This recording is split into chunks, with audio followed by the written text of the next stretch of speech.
Hey guys, I am here and I just took down my special practice board, but I am about to actually go and practice mine, which includes yoga as one of the ways that I honor my physical form and is something that allows me to feel more empowered, more strong.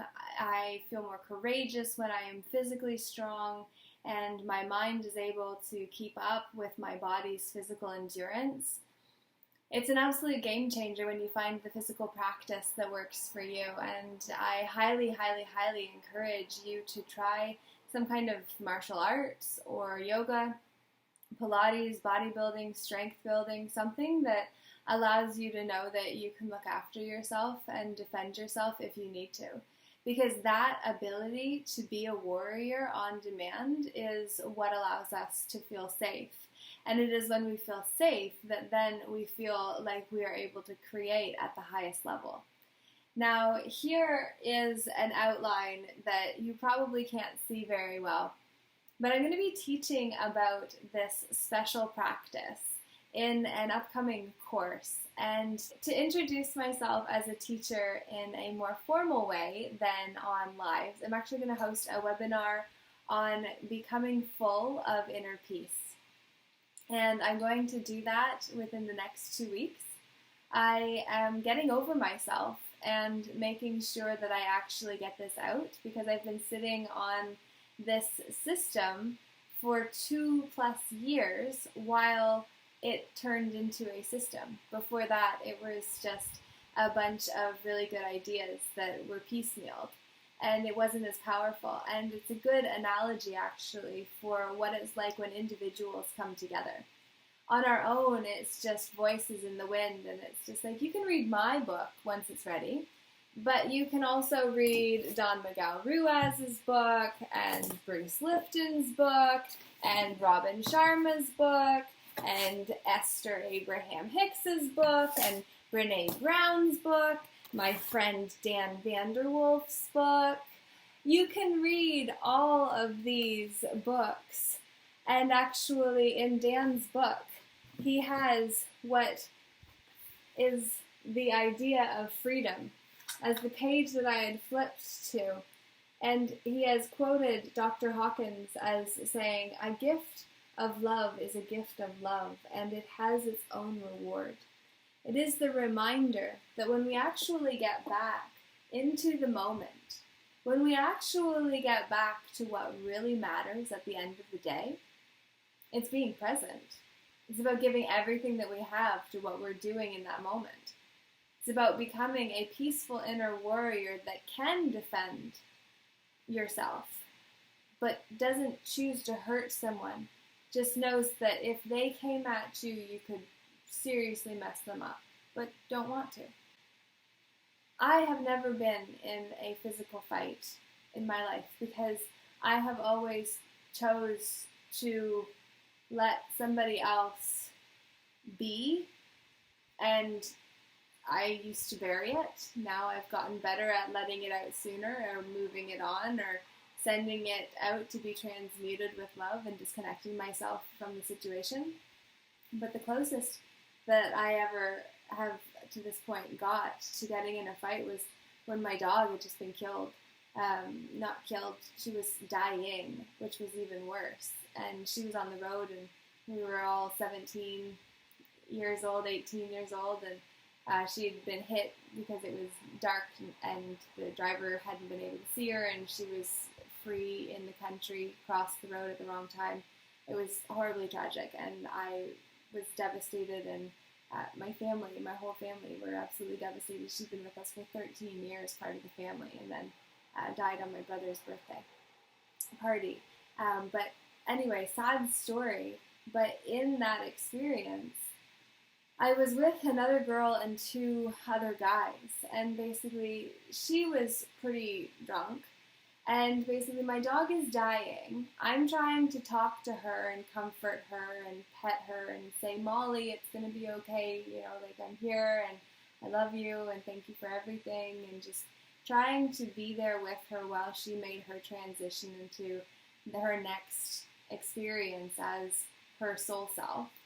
And this girl was basically pushing my hand out of the way because in her drunkenness she was over enthusiastic, and then talking over me saying, "It's okay, Laura, we'll just go and bury her."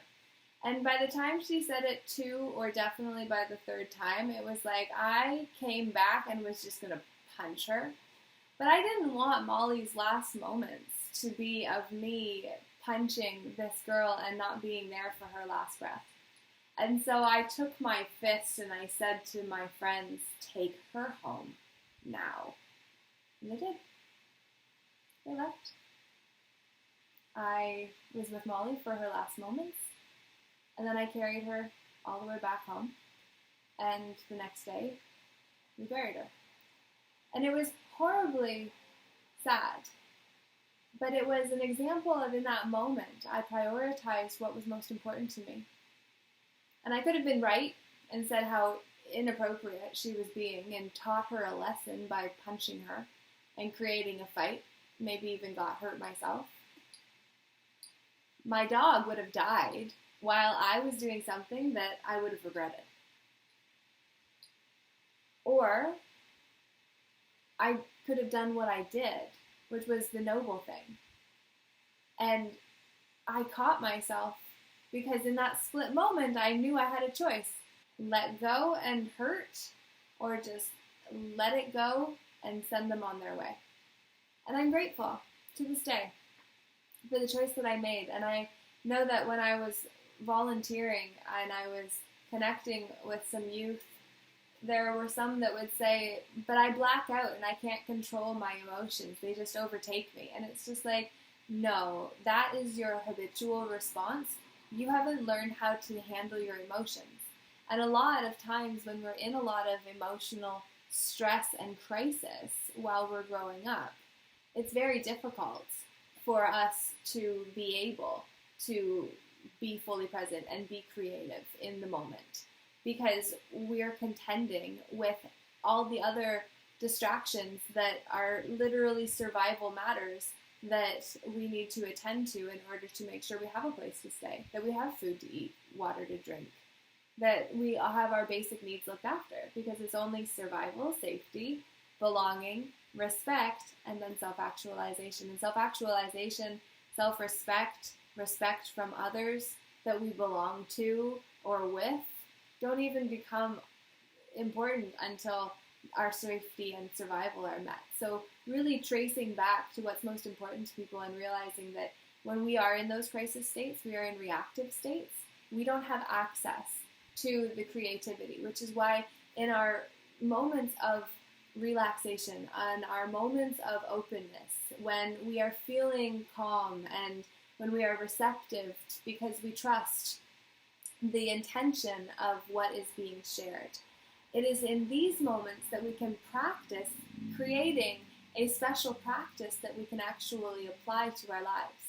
Which leads me to the end of this video, because I have a yoga class to go to, because I do my best to get myself on my mat at least 4 or 5 times a week, but I do my very best to get on there daily, because I know that when I do, I am stronger in all ways after. And I know the same to be true of everyone else that is involved in some kind of physical exercise that challenges them. So I would really encourage you that if you are not yet practicing in some way, I would encourage you to find something. Just try out a bunch of things and find the one that works for you. Find the one that makes you feel strong. And then we'll talk about what the rest of that special practice is in the course that you can sign up to at the webinar on becoming a peaceful inner warrior and what the full formula means to and for you. So I hope you'll join me for that, and very much look forward to connecting with you soon. Laura J, namaste. The light in me honors the light in you. Thank you.